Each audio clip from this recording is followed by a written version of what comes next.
C'est une annonce qui n'était pas prévue.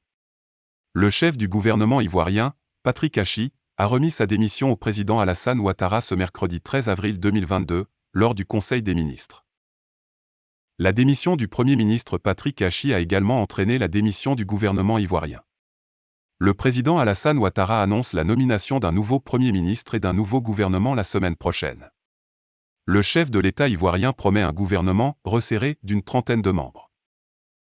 À l'origine membre du PDCI d'Henri Konan Bédié, il a été ministre des Infrastructures économiques entre 2000 et 2017 et président du Conseil régional de la Mai depuis 2013.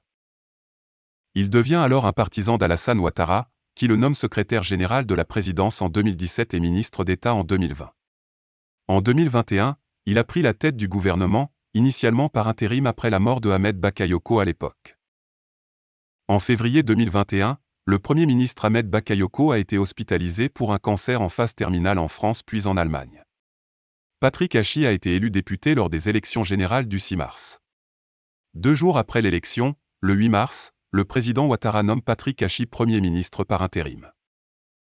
Ahmed Bakayoko est décédé le 10 mars 2021 et Patrick Hachi a été formellement nommé Premier ministre par Alassane Ouattara le 26 mars. Il est chargé de former un nouveau gouvernement 16 et est remplacé par Abdourahmane Cissé au secrétariat général de la présidence. Il prendra ses fonctions le 30 mars et présentera la composition de son gouvernement le 6 avril.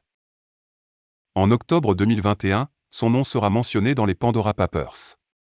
Il contrôlait, au moins jusqu'en 2006, Alstar Consultancy Services Limited, une société offshore basée aux Bahamas fondée par un prête-nom en 1998 alors qu'Hachi était commissaire du gouvernement de la Compagnie ivoirienne d'électricité, CIE, et conseiller technique du secrétaire à l'énergie.